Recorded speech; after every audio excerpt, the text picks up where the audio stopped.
दोस्तों स्वागत है आपका बीपीएससी प्लस में। आज हम लोग डिस्कस करने वाले हैं बीपीएससी मेंस डीआई के क्वेश्चन और यह क्वेश्चन संख्या 7 है। दोस्तों ये जो क्वेश्चन है ये आपका 68 बीपीएससी मेंस डीआई का क्वेश्चन है और क्वेश्चन जो होता है वह आने वाले एग्जाम का एक समझ लीजिए उससे एक आइडिया आ जाता है, तो इसीलिए ये क्वेश्चन आप लोगों के लिए महत्वपूर्ण होगा आने वाले किसी भी मेंस एग्जाम के लिए। तो आइए हम लोग आगे बढ़ करके सीधे क्वेश्चन की ओर चलते हैं। तो ये पहला क्वेश्चन है और इसमें कह रहा है, ये क्वेश्चन नंबर 1 है। ये कह रहा है सभी विषयों में 2015 में संयुक्त औसत अंक क्या है, और ये इससे रिलेटेड चार्ट है जिसमें कि सभी विषयों का जो सबसे ज़्यादा उच्चतर अंक आया है, हाईएस्ट अंक आया है और एक एवरेज अंक आया है, दोनों का चार्ट दिया हुआ है। हिंदी में हाईएस्ट अंक कितना है और औसत अंक कितना है, गणित में हाईएस्ट कितना है और एवरेज कितना है, विज्ञान में हाईएस्ट कितना है और एवरेज कितना है, इस तरीके से दिया गया है। तो हमें जो है 2015 यहाँ जो आंकड़ा दिया गया है वो है 2015। अब एक चीज़ जो हमें नोट करना है वो ये है, मैं पहले से मिटा लेता हूँ। 2015 में जो एवरेज आए हुए हैं सभी विषयों के अंक, उसको हम लोग गोल गोल घेर लेते हैं।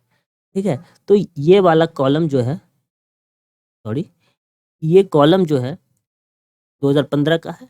इसमें आप देखेंगे तो अंग्रेजी का जो एवरेज अंक है वो 55 है, हिंदी का 50 है, गणित का 65 है, विज्ञान का 55 है और इतिहास का 60 है। तो सभी का औसत मिल गया। अब हम जब सभी को जोड़ कर करके और जितने सब्जेक्ट है उसमें यदि भाग दे देंगे तो हमारा संयुक्त औसत निकल जाएगा। तो आइए हम लोग इसे देखते हैं।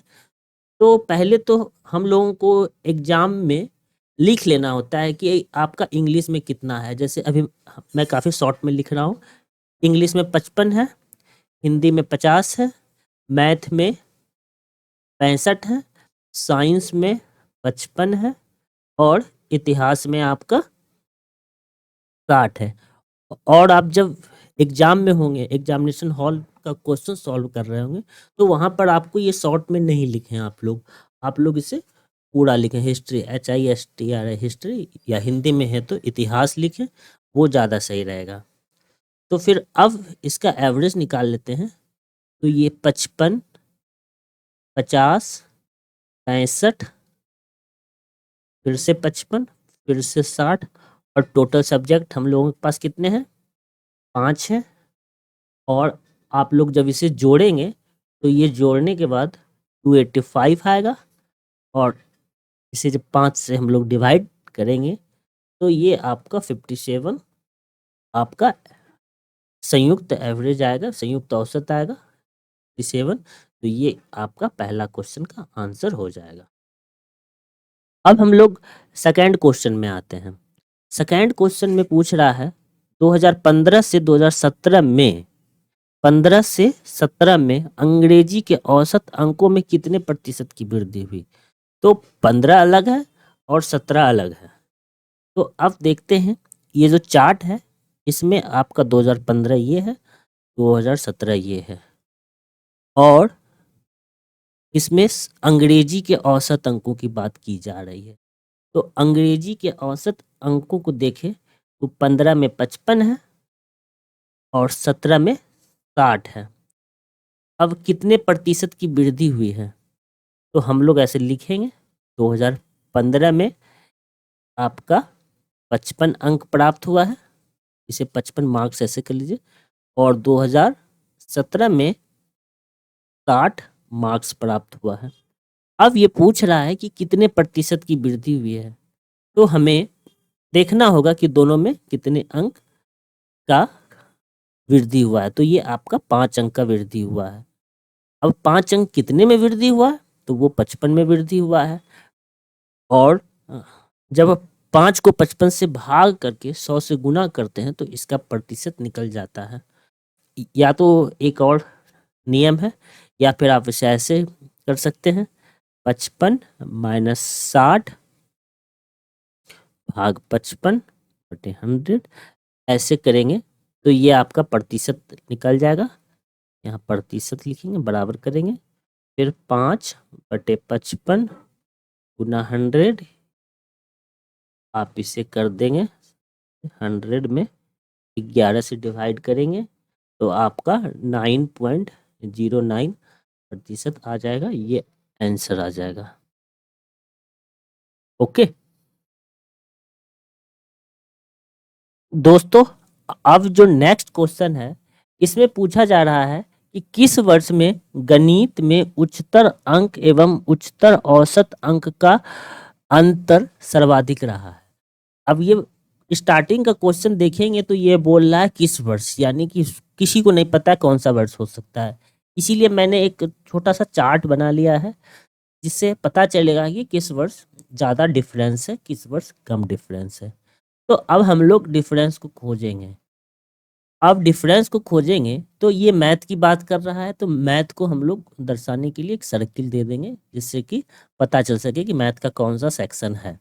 2012 देखेंगे तो 2012 में मैथ में सबसे हाईएस्ट जो है वो 75 रहा है, ठीक है। और जो हाईएस्ट एवरेज रहा है मैथ में वो रहा है कितना, वो आप देखेंगे तो सबसे हाईएस्ट एवरेज 70 दिख रहा है, ठीक। तो 70 हम लोग लिख देंगे। अब 2013 में देखेंगे, 13 में भी 75 है। 14 देखेंगे, 14 में भी 75 ही है। और फिर जो है हाईएस्ट देखेंगे, सॉरी हाईएस्ट देखेंगे तो हाईएस्ट आपका सभी साल में जो एवरेज हाईएस्ट है वो 70 ही निकल के आता है। तो हम लोग 70 को ऐसे भी लिख भी सकते हैं, क्योंकि वो उसके आगे हाईएस्ट है भी नहीं जो हमें देखना पड़े, तो इसीलिए हम 70 सभी में लिख देते हैं, वो ज़्यादा आसानी होगा, बार बार बोलना नहीं पड़ेगा। फिर आपका 2015 देखते हैं तो 2015 में आपका 85 है, निकाल लेता हूँ, ओवर राइटिंग हो जाता है। तो ये आपका 85 है। फिर 16 में 80 है, मैथ में ज़्यादा। 17 में देखेंगे तो 85 सबसे ज़्यादा है। अब हम दोनों का डिफरेंस निकालेंगे तो इसमें आपका 5 का डिफरेंस है, 13 में भी 5 का डिफरेंस आया है, आप देखें तो 75 और हाईएस्ट एवरेज 70 है। 14 में भी 5 का डिफरेंस, फिर 2015 में आपका 15 का डिफरेंस है, 16 में 10 का डिफरेंस है, 17 में आपका फिर से 15 का डिफरेंस हुआ है।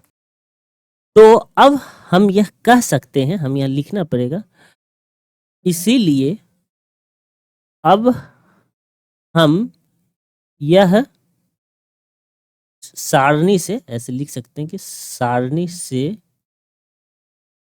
कह सकते हैं कि 2015 और 2017 में सर्वाधिक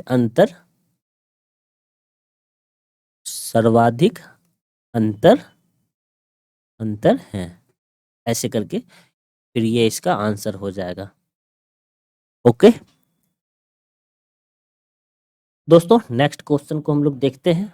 अब इसमें पूछा जा रहा है 2013 में हिंदी में उच्चतर अंक का प्रतिशत और 2016 में गणित के औसत अंक का कितना प्रतिशत है।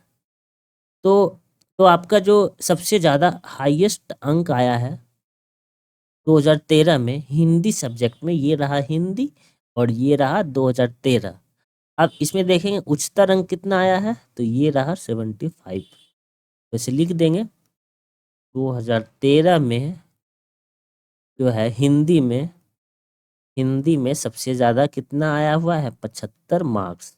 ओके, फिर आ रहा है 2016, ये रहा 2016 और ये रहा मैथ और ये रहा इसका एवरेज 55, सही है। हाँ 55 सही है, में लिखना है 2016 में मैथ में आपका 55 मार्क्स आ गए हैं। अब हमें पूछा जा रहा है कि इसका प्रतिशत बताना है। तो हम लोग इसका प्रतिशत निकालने के लिए क्या करेंगे? इसका प्रतिशत निकालना है आपका। अब प्रतिशत निकालने के लिए 75 ऊपर लिखेंगे, 55 इसका प्रतिशत पूछा जा रहा है, कितना प्रतिशत बढ़ेगा वो नीचे लिखेंगे। अब इसको जब हम लोग कैलकुलेशन करेंगे तो हमारा 136.36 आता है। अब हमने ये कैसे लिख दिया? क्योंकि मैंने पहले से इसे कैलकुलेट करके रखा था, इसीलिए मैंने इसे लिख दिया। अब आगे आते हैं। अब आगे का क्वेश्चन है, यदि 2013 में 50 विद्यार्थियों ने गणित में परीक्षा दी तो उनके कुल अंकों का योग कितना होगा? दोस्तों हमारे पास इसका एवरेज पहले से दिया हुआ है, तो हमें टोटल अंक प्राप्त हो जाएगा। तो इसका औसत निकालने के लिए हम लोग देखेंगे 2013 में मैथ वाले सेक्शन में जो एवरेज है वो आपका 55 है, और टोटल स्टूडेंट जो है ये आपके 50 हैं। तो हम लोग देख लेते हैं मैथ टोटल स्टूडेंट स्टूडेंट जो है, टोटल स्टूडेंट कितने हैं? 50 है, और इनका जो एवरेज है वो है 55। अब हमें टोटल जो अंक है वो निकालना है, तो हम इसे जब मल्टीप्लाई कर देंगे तो ये आपका टोटल अंक निकल के आ जाएगा। अब हम इसे गुना करते हैं तो ये आपका 25 26 27 आ जाएगा, तो 2750 टोटल अंक आ जाएंगे के साथ, ये इसका आंसर हो जाएगा। अब आगे नेक्स्ट क्वेश्चन हम लोग देखते हैं। इसमें ये कह रहा है कि किन दो वर्षों के बीच विज्ञान में उच्चतर अंकों का अंतर सर्वाधिक रहा है? तो किन वर्षों में? अब हमें फिर से सभी वर्षों को देखना होगा। दोस्तों इस क्वेश्चन में 2 वर्षों के बारे में विशेष तौर पर डिस्कशन किया गया है। यदि हम देख लें सभी वर्षों को, 2012, 2013, 2014, 2015, 2016 और 2017। अब साइंस वाले सेक्शन में चलते हैं। ये रहा साइंस का सेक्शन। कितने कितने अंक प्राप्त किए हैं तो लिख लेते हैं, यहाँ से लेकर कर करके आपका 76। 2013 में कितने प्राप्त हुए हैं? 55 नंबर, और 2014 में 50, और 2015 में 85। 2014 में 50, 2015 में 85, उसी तरीके से 2016 में 90 और 2017 में 70। अब हम देखेंगे सबसे ज़्यादा कौन से साल में है और सबसे कम कौन से साल में है।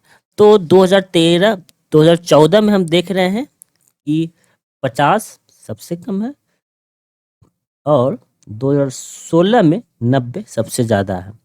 तो दोनों के बीच डिफरेंस इसी 2 ईयर में है। तो हम लोग ऐसा कह सकते हैं कि चार्ट को देखने पर